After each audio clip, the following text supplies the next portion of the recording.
너무 빨리 친해져서 너무 빨리 마음을 열지 마세요. 그 사람이 검증될 때까지 우리는 확인을 해야 됩니다.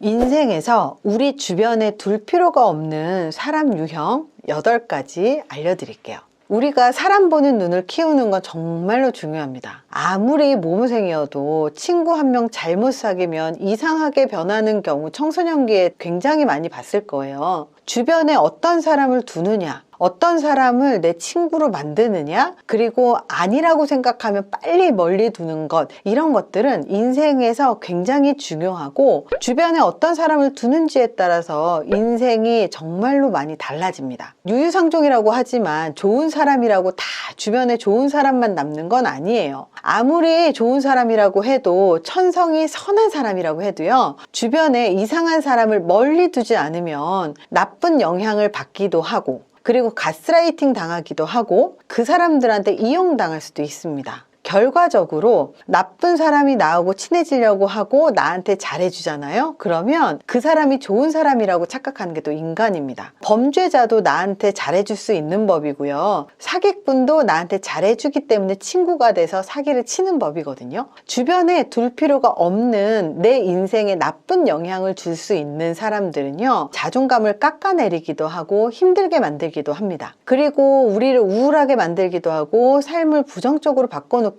하고, 단순히 정신적인 면뿐만 아니라 경제적인 면, 사회적인 면 모두가 사실은 사람 하나 옆에다 잘못 두는 걸로 모두 바뀔 수가 있습니다. 피할 수 있다면 피하는 게 나은 사람이 있어요. 이런 사람들은요, 이왕이면 만나지 않는 게 가장 좋고요. 만약에 직장이라든지 어쩔 수 없이 만난다면 물리적으로 멀리 앉거나 아니면 옆에 앉아 있을 수밖에 없다면 말을 걸지 않거나 말을 하지 않거나, 그리고 굳이 불필요한 말이라면 그 말을 듣지 않거나, 이런 적극적인 행동들이 사실은 필요합니다. 그래서 인생에서 필요하지 않는 8가지 유형의 사람을 알아볼게요. 첫 번째입니다. 험담하고 비난하는 사람. 자기의 생각을 주변 사람들한테 솔직하게 말하는 건 잘못된 게 아니에요. 문제는요, 자기 혼자만 갖고 있는 불만, 주변 사람하고 그 불만을 해소하기 위해서 노력하거나 적극적으로 이 문제를 해결해서 갈등을 해결하려고 하는 노력, 그리고 더 나은 관계가 되기 위한 노력을 하지 않고 그냥 마음에 안 드는 사람의 뒷담화를 한다거나 헐뜯을 때 모든 문제는 발생합니다. 앞에서 욕도 하지 못하면서 뒤에서 욕하는 사람도 있는데요, 좀 더 적극적인 경우는 앞에서 욕을 하기도 하고 오히려 앞에서 괴롭히거나 갑질하는 경우들도 있죠. 그게 무엇이든 간에 이런 사람들이 주변에 있고, 그리고 그 사람이 나하고 지인이던 친구든 친하던 이 사람과 어떤 방식으로 엮여있던 그 주변 사람은 같이 세트로 나쁜 사람이 됩니다. 비난이나 험담이 어떤 식으로든 주변에 도움이 되지 않는다고 판단이 되면 절대 귀 기울여 듣지 마세요. 동조도 하지 마세요. 그 이야기를 하면 화장실 갔다 올게요 그러고 일어서서 그냥 나가세요. 그게 가장 우리 인생에 도움이 됩니다. 만약에 그 사람과 친구이고 그 사람과의 관계가 나빠지고 싶지 않다면 그 사람들이 하는 험담이나 비난이 별로 우리한테 유용하지 않고 옳지 않고 그리고 듣고 싶지 않다라는 사실을 설명하세요. 정말로 친한 사람이라면 그 사람과의 문제 해결을 어떻게 했으면 좋겠는지 도와주겠다라고 얘기하는 게 훨씬 더 낫습니다. 그렇게 험담하지 않았으면 좋겠다라고 얘기를 하고 그 사람과의 문제를 해결하는데 도와주겠다라고 분명히 얘기를 했는데도 불구하고 뒷담화를 한다거나 사람을 괴롭힌다거나 갑질을 하는 이런 사람들이 귀담아 듣지 않는다면 그 사람하고 거리를 두는 게 낫습니다. 왜냐면요, 지금은 다른 사람에 대한 욕이고 다른 사람에 대한 괴롭힘이겠죠. 하지만 얼마 되지 않아서 그 사람의 마음에 내가 들지 않는다면 그 대상은 내가 될 겁니다.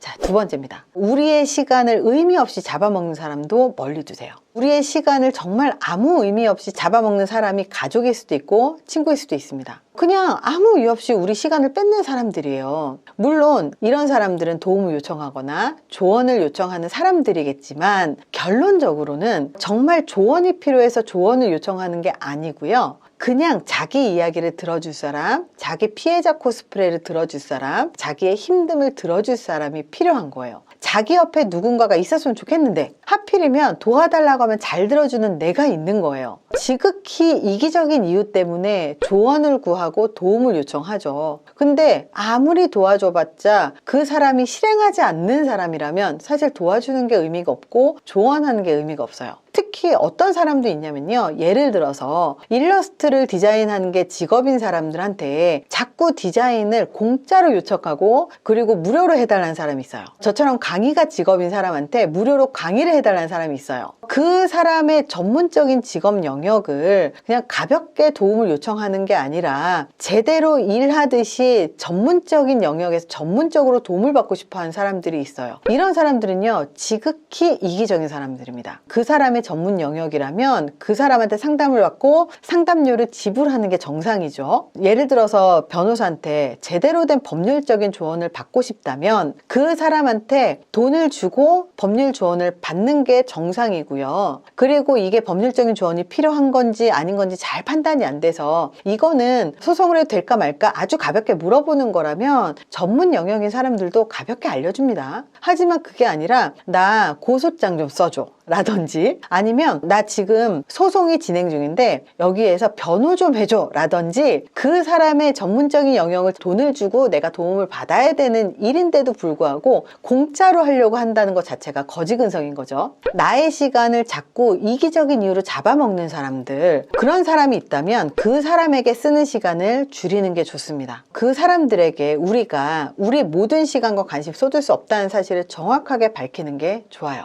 만약에 말이 안 통한다면 휴식을 취할 수 있는 조용한 장소로 가서 휴대폰을 꺼버리시는 것도 필요할 겁니다. 그래서 정말 지극히 이기적인 이유로 우리 시간을 잡아먹는 사람들, 이런 사람들은요, 멀리 해두시는 게 좋겠죠. 진짜 친구라면, 진짜 우리를 아끼는 사람이고 좋아하는 사람이라면 정당한 대가를 지불하고 그 시간을 살려고 노력하고요. 그리고 공짜로 해달라고 하지 않고요. 친한 사람이 돈을 벌 수 있게 소개를 해주는 게 정상이겠죠. 정상범위에서 넘어가는 사람이라면 도움을 줄 필요도 없고 연락할 필요도 없겠죠. 세 번째입니다. 스스로를 희생자라고 생각하는 사람들이 있어요. 멀리 두세요. 살다 보면 희생자의 역할, 피해자의 역할을 즐기는 사람들이 있어요. 그 사람들은요, 자기가 만든 실수에 대한 책임감을 갖지 않아요. 우리가 일을 하다 보면 실수할 수 있어요. 그러면 죄송합니다, 다시 하겠습니다, 그리고 다시 배우면 돼요. 근데 자기가 실수를 해서 일을 그르치고 일을 망쳐놓고 그거에 대한 책임을 지지 않으면서 그 실수 때문에 피해를 본 당사자한테 저 사람이 나를 괴롭혀요 라고 해버리면 가해자가 갑자기 돼버린 사람은 미칠 노릇이죠. 그래서 희생자 역할을 하시는 분들은요, 사실 희생자를 통해서 다른 사람들의 그런 관심을 받고 그리고 동정심을 받고 그걸로 인해서 자기의 실수, 무능력함을 상쇄시키고 숨기는 사람들이에요. 만약에 주변에 이런 사람이 있으면 그 사람은 분명히 자기가 한 실수, 자기가 한 실패에 대한 그 문제의 원인을 우리 잘못이라고 몰아갈 거예요. 아마 당한 적 있을 겁니다. 예를 들어서 조직에서도 직장 상사가 아무 이유 없이 부하 직원을 괴롭히지 않거든요. 근데 이 부하 직원이 크게 실수를 해서 혼을 내요. 근데 자기 실수에 대해서는 책임감을 갖지 않고 직장 상사가 나를 미워해요 라고 하면서 직장 상사를 직장 내 괴롭힌 가해자로 몰아버리는 사람들, 이렇게 무책임한 사람들이 너무 많은 거예요. 이렇게 남탓 게임에 우리를 끌어들이기 전에 그만하라고 이야기를 해야 됩니다. 우리는 그 사람의 게임에 말려들면 안 돼요. 사실 이런 사람들을 만나면 착한 척 아니면 연약한 척, 가해자 때문에 내가 어쩔 수 없이 이렇게 된 척을 많이 하거든요. 그러다 보니까 그 사람의 게임 안으로 말려 들어가요.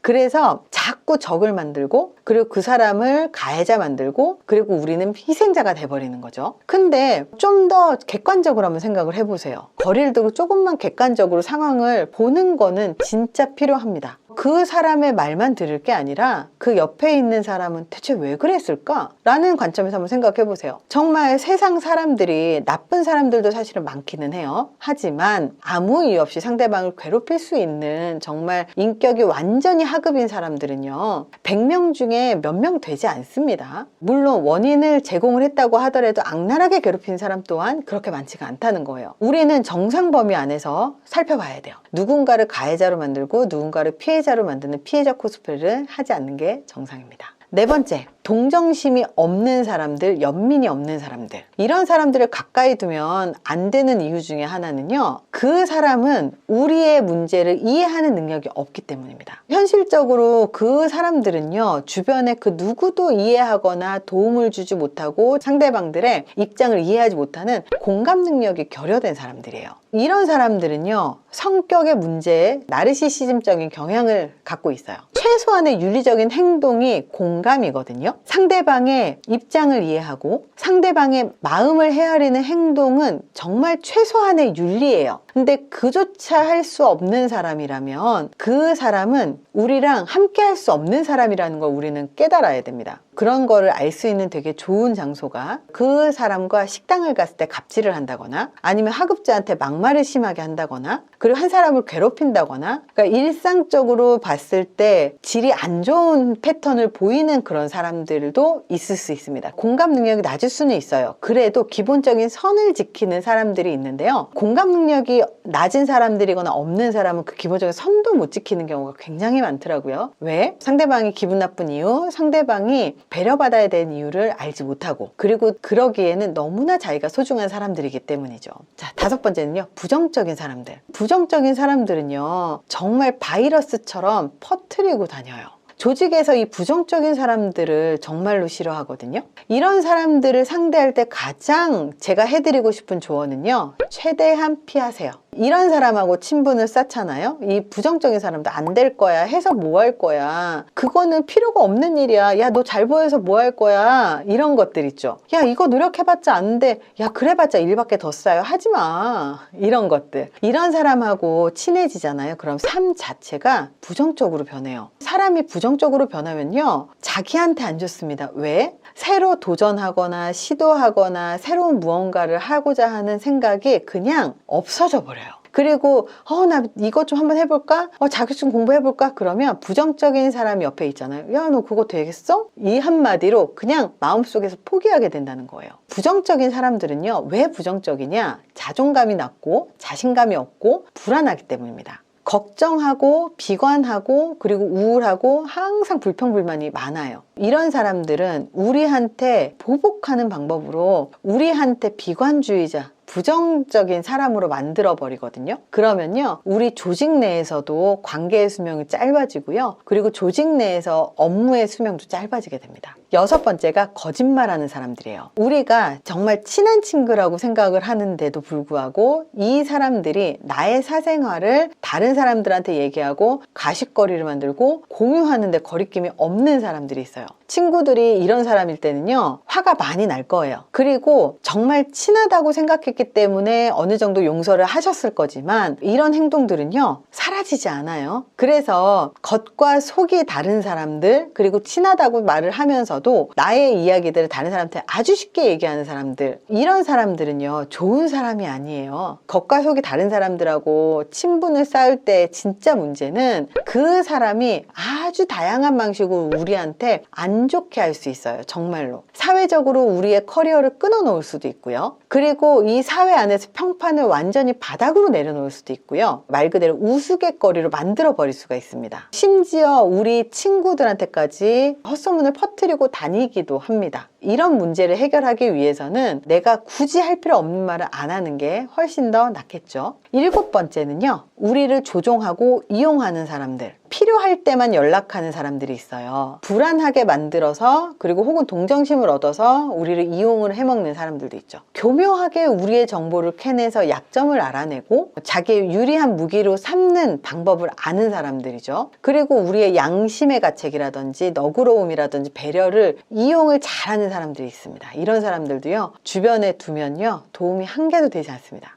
여덟 번째는 우리한테 나쁜 나쁘게 행동하는 사람들, 고통을 주는 사람들이 있어요. 어떤 식으로 고통을 주냐? 잔소리를 하는데 자존감을 깎아먹는 잔소리를 하는 사람들, 그리고 능력을 의심하는 사람들. 너 그거밖에 안 되잖아, 너 그거 못하잖아, 이런 식으로 하면서 앞에서 나의 자존감을 깎고, 그리고 괴롭히고 고통을 주는 사람들이 있어요. 사실 가해자는 그냥 막말하는 정도일지는 모르겠지만, 그것을 듣는 사람들은요, 계속해서 미래가 망가져가고 내 인생이 망가져가게끔 만드는 사람이 있어요. 이런 사람들은 그냥 지인일 수도 있고 친구나 가족일 수도 있습니다. 이런 사람들은 우리가 갖고 있는 진짜 숨겨져 있는 능력, 그리고 현재 발휘하고 있는 능력들이 있음에도 불구하고 스스로를 의심하게 만들고 못한다고 자신감을 꺾어버리죠. 그 사람들이 왜 그렇게 하느냐? 그 사람들은 그냥 관심을 원하는 거예요. 그 사람들이 관심과 배려를 받고 싶지만 제대로 요청하는 방법을 모르는 겁니다. 그래서 그렇게 관심을 얻어가는 과정에서 오히려 나쁜 말을 하고 안 좋은 말을 하면서 상처를 주기도 하고 자신감을 꺾어버리기도 하고 안 좋은 영향을 미치는 거죠. 그렇기 때문에 멀어지는 게 제일 좋습니다. 인생은요, 복잡해요. 혼자 열심히 사는 것도 복잡한데 이런 사람들하고 엮이잖아요. 그러면 더 복잡해지고 더 힘들게 됩니다. 그래서 웬만하면 피하라고 하는 류의 사람들을 빨리빨리 알아낸다면 정에 휩쓸리지 마세요. 그리고 너무 빨리 친해져서 너무 빨리 마음을 열지 마세요. 그 사람이 검증될 때까지 우리는 확인을 해야 됩니다. 우리가 유해상종이라고 얘기했죠? 유해상종이라는 건요, 이렇게 다양하게 나쁜 사람, 안 좋은 사람, 그리고 나한테 안 좋은 영향을 미친 사람의 종류가 굉장히 많기 때문에 그런 사람들이 어떤 사람인지를 빨리 파악을 하고 거리두기를 하고 멀리 두기 때문에 정말 유유상종은요, 그렇게 이루어지는 겁니다. 잘 몰라서 안 좋은 사람하고 겪었을지도 몰라요. 그렇다면 사람 보는 눈을 키워서 정말로 괜찮은 사람을 일부러 두려고 하는 연습을 하는 건 굉장히 인생에서 필요한 일입니다. 이번 영상이 도움이 되셨길 바랍니다. 감사합니다.